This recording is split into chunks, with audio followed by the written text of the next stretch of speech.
जैसा कि आपको पता है कि गेट 2024 में नया सब्जेक्ट जो है वो आ रहा है डेटा साइंस और आर्टिफिशियल इंटेलिजेंस के ऊपर। तो बहुत सारे स्टूडेंट्स के क्वेश्चंस आ रहे हैं मेरे पास कि सर अगर मैं नॉन सीएससी बैकग्राउंड से हूं तो क्या मेरे को ये वाला पेपर भरना चाहिए, क्या मेरे को इसका बेनिफिट मिलेगा, क्या मेरे को इसकी तैयारी करने में कोई दिक्कत तो नहीं आएगी, एग्जाम टफ होगा या इजी होगा, प्रोग्रामिंग कितने लेवल की आएगी, मुझे कैसे तैयार करनी है। मतलब ये कहीं ना कहीं चीजें जो है वो स्टूडेंट्स के दिमाग में आ रही हैं।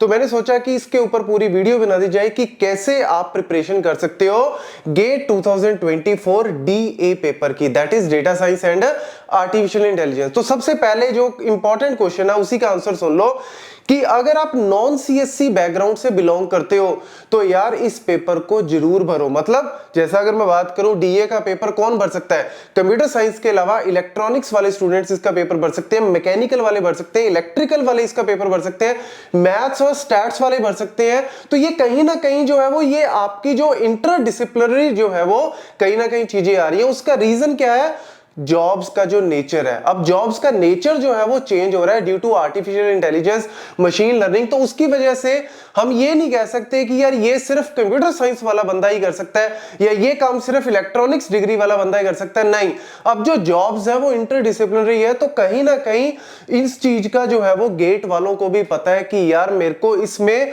वो सारे स्टूडेंट्स एलिजिबल करने हैं जो कहीं ना कहीं इंजीनियरिंग बैकग्राउंड से बिलोंग करते हैं। और यहां पे आपको डेफिनेटली इस एग्जाम को फिल करना चाहिए क्योंकि गेट सीएससी के थ्रू जो कंप्यूटर साइंस का होता है उसमें तो कहीं ना कहीं कंप्यूटर साइंस वालों का दबदबा रहता है। इवन बहुत से मेरे स्टूडेंट्स हैं जो मैकेनिकल के हैं, इलेक्ट्रॉनिक्स के हैं, तब भी वो गेट का सीएससी का एग्जाम फोड़ देते हैं। लेकिन अब इस केस में तो सीएससी का कोई दबदबा ही नहीं है।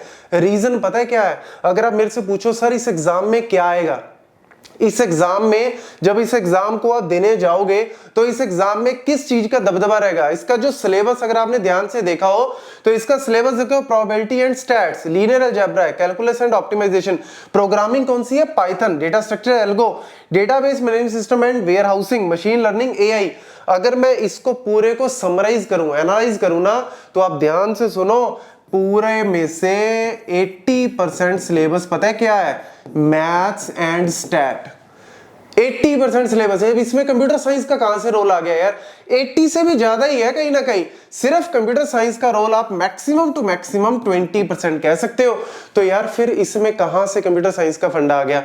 ऑब्वियसली अगर आप मैकेनिकल से आपको कंप्यूटर साइंस की जगह भी इस एग्जाम को फिल करना चाहिए क्योंकि जो बेनिफिट है गेट्स के कि आप हायर स्टडी में जा सकते हो गेट के एग्जाम के through, IITs, NIT, triple ITs में, अच्छी अच्छी यूनिवर्सिटीज में आप स्टाइपेंड के साथ जा सकते हो। इसमें भी तो जा सकते हो, एग्जाम तो वही है, सिर्फ फील्ड जो है वो चेंज हो रही है। दूसरी चीज अगर आप बात करो कि सर मेरे को स्कॉलरशिप्स या मेरे को गवर्नमेंट बॉडीज जो होती हैं या बड़ी बड़ी कंपनीज में आरएनडी डिपार्टमेंट्स में स्कॉलरशिप मिलती है गेट एग्जाम के थ्रू, तो यार मेनली आरएनडी चल किसके ऊपर रही है, data science, artificial machine learning, deep learning, इसी के ऊपर तो सबसे ज्यादा आरएनडी चल रही है, रिसर्च एंड डेवलपमेंट।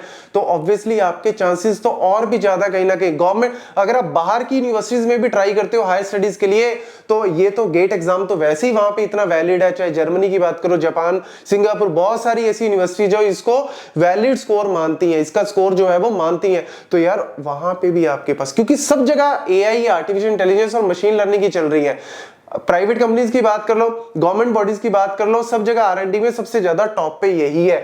तो ऑब्वियसली आपको इस एग्जाम को फिल करना चाहिए और इसमें कंप्यूटर साइंस का फंडा ही खत्म कर दो। इसमें आपका जो है वो मैथ, सबसे ज्यादा क्वेश्चन आपको मैथ के ही दिखेंगे।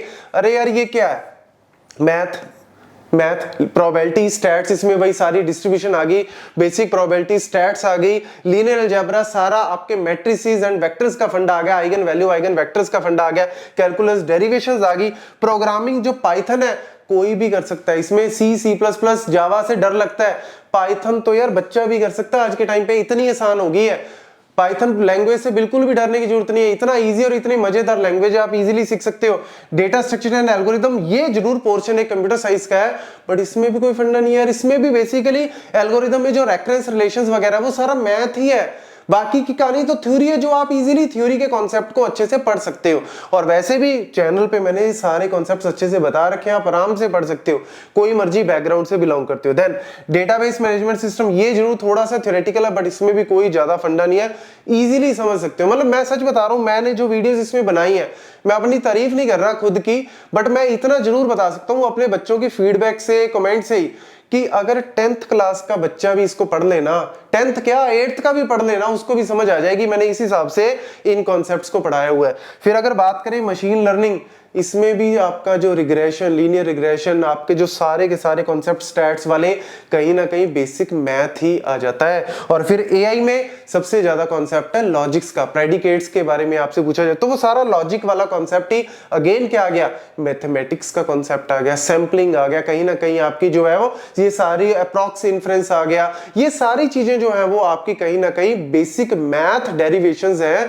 तो इसीलिए आप मान के चलो कि इसमें कोई कंप्यूटर साइंस का फंडा ही नहीं है, मैथ ही सबसे ज्यादा जरूरी है। तो जिस स्टूडेंट का मैथ अच्छा है, मतलब उसको पता है कि यार मेरे को मैथ के बारे में बेसिक, चाहे नहीं भी पढ़ा हुआ, लेकिन कहीं ना कहीं कॉन्सेप्ट थोड़े बहुत क्लियर होते हैं, तो उन स्टूडेंट्स को तो डेफिनेटली इसकी तैयारी करनी चाहिए। और ठीक है, अभी हमारे पास सफिशिएंट टाइम भी है, 6 महीने का टाइम तो अभी है, तो आप इजीली इस एग्जाम की प्रिपरेशन जो है वो कर सकते हो, क्योंकि नॉर्मली जो है वो 10-11 सब्जेक्ट्स होते हैं, लेकिन इसमें 7 ही है, जिसमें मेनली आपका मैथ का पोर्शन ही है।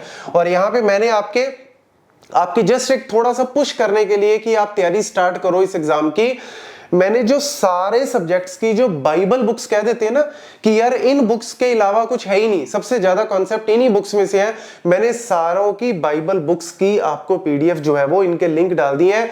आपको डिस्क्रिप्शन बॉक्स में ये पीडीएफ का लिंक भी मिल जाएगा, इवन एक लिंक में सारी बुक्स भी मैं डाल देता हूं, तो आप एक जगह से सारी बुक्स डाउनलोड भी कर सकते हो। जैसे एग्जाम्पल के तौर पर ये जो ऊपर के 3 है, ये जो इंजीनियरिंग मैथमेटिक्स प्रोबेबिलिटी वाला कैलकुलस, और ये जो तीनों पोर्शन है, ये आपका जो बीएस गरेवाल, जो सबसे इंपॉर्टेंट बुक है आपकी इंजीनियरिंग मैथमेटिक्स की, बीएस गरेवाल, या फिर एडवांस्ड जो मैथमेटिक्स है उसमें आपकी आ जाती है बाय एरविन, तो वो बुक्स का लिंक मैंने डाल दी। इससे ज्यादा आपको कुछ करने की जरूरत नहीं, ये कर लिया बहुत है यार, सारी प्रॉब्लम्स भी आपको मिल जाएंगी, मैक्सिमम सॉल्यूशंस भी मिल जाएंगे। फिर आर्टिफिशियल इंटेलिजेंस की बात करें तो ये जो इसकी बाइबल बुक की है, जो सबसे बेसिक फंडामेंटल वाली, that is by Russell and Norvig, तो वो मैंने इसका लिंक डाल दिया। मशीन लर्निंग की भी आपको जो है वो स्टार्टिंग में आपको clear cut concept with practical knowledge, यहाँ पे थोड़ा थोड़ा प्रैक्टिकल भी कर लोगे तो कहीं ना कहीं आपको मजा आएगा पढ़ने में, नहीं तो सारा आपको थ्योरी लगेगा। डीबीएमएस में कोर्थ की बुक है, वहां से आप इजीली कॉन्सेप्ट जो है वो पढ़ सकते हो, इवन चैनल से भी अच्छे से कर सकते हो, आपको कहीं और जाने की जरूरत नहीं है। लेकिन वही है ना, गेट एग्जाम में हम ऊपर से चीजें नहीं पढ़ सकते। किसी और एग्जाम की बात होती तो मैं कह भी देता, गेट एग्जाम में ऊपर से नॉलेज काम नहीं आएगी, गेट में डेप्थ में जाना पड़ेगा। डेप्थ का मतलब क्या है कि आप ऊपर की चीजें नहीं, आपको कॉन्सेप्ट को अच्छे से ग्रैब करना पड़ेगा, प्रॉब्लम्स को सॉल्व करना पड़ेगा, तब जाके कहीं ना कहीं आपको पता लगेगा कि यस ये टॉपिक मेरा क्लियर हुआ या नहीं हुआ। क्योंकि गेट में ना एक स्टेप फर्दर पूछते हैं, मतलब वो डायरेक्ट ये नहीं पूछते, कुछ क्वेश्चंस होते हैं बट मेनली क्वेश्चंस ऐसे नहीं होते कि व्हाट इज दिस या व्हाई दिस, वो आपको सिनेरियो बेस्ड कुछ ना कुछ फंसाने की कोशिश करते हैं। तो जिसका कॉन्सेप्ट क्लियर है वो कोई मर्जी क्वेश्चन पूछ ले उसका आंसर दे ही देगा। तो इसीलिए बुक्स में से पढ़ना स्टार्ट करो, थोड़ा थोड़ा आपको नॉलेज मिलेगी। लेकिन जैसे मशीन लर्निंग हो गया, डीबीएमएस, एल्गोरिथम की बात करें तो कोरमैन जो इसकी सबसे स्टैंडर्ड बुक है, या इवन चैनल से भी आप गेट स्मैशर से भी आप इसको स्टार्ट कर सकते हो, एटलीस्ट स्टार्ट आपको मिलेगा।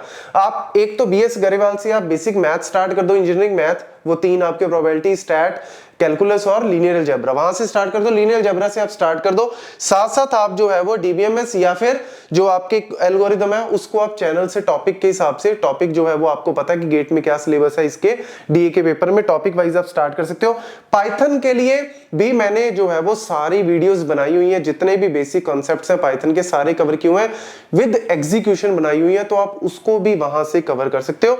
और ये आपके रेफरेंस के लिए बुक्स मैंने डाल दी है, तो ये कहीं ना कहीं आपकी तैयारी को बूस्ट करने में हेल्प करेगा। और डेफिनेटली गेट सीएससी को मैं इतना प्रमोट पहले भी मैंने किया, ठीक है स्टूडेंट की मर्जी होती है, क्योंकि वही है ना कि अगर आपको बीटेक में अपॉर्चुनिटी मिल रही है कि आपको कहीं ना कहीं अच्छी जॉब मिल रही है तो आपको डेफिनेटली उसके लिए जाना चाहिए, क्योंकि 2 साल बाद आप हायर स्टडीज वगैरह ये करके भी उसी चीज में आओगे, तब तक आपका पैकेज जो है वो बहुत अच्छा होगा। लेकिन अगर आप बात करो कि यार मेरे को करना है, मेरे को ठीक है, मेरे को सिर्फ ये नहीं कि हायर स्टडीज के लिए, मुझे अपने आप को प्रूव करना है कि yes whether I am good in the data science field or not, whether I am good in the artificial intelligence field or not, machine learning field or not, तो यार ये तो सबसे बढ़िया चीज है। अगर गेट का ठप्पा लग गया तो यानी एक तरह से एक्सपर्टाइज ही है, क्योंकि ये ठप्पा लगाना आसान नहीं है। आप खुद ही देखो यार, लाख बच्चा तकरीबन, गेट कंप्यूटर साइंस की बात करूं तो 1 लाख या 1,10,000 के राउंड बच्चा हर साल पेपर देता है, जिसमें से 15 से 20,000 के बीच में बच्चा क्वालिफाई करता है। क्वालिफाई के लिए 25 या 30 नंबर चाहिए होते हैं 100 में से, तो सिर्फ और सिर्फ 15 से 20,000 के राउंड बच्चा क्वालिफाई करता है, और उसमें से फिर टॉप 4-5 हजार बच्चा आईआईटी एनआईटी इन सब जगह पे जाके जो हायर स्टडीज या फिर कुछ पीएसयूज में चले जाते हैं वहां जाता है। तो यार आपकी ये एग्जाम तो पहली बार हो रहा है, तो इसके लिए तो डेफिनेटली आपको तैयारी अच्छे से करनी चाहिए कि पहली बार में ही सीधा आप अच्छा रैंक लेके आओ, तो डेफिनेटली आपको बहुत बेनिफिट मिलेगा।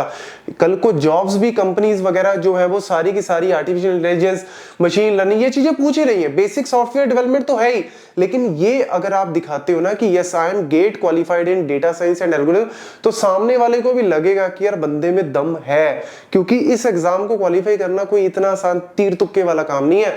अगर आप इसको कर रहे हो अच्छे से तो कहीं ना कहीं नॉलेज आपके पास होगी। तो इसीलिए आज से मैं तो कह रहा हूं अभी से इसकी एग्जाम की तैयारी करना स्टार्ट कर दो। Thank you.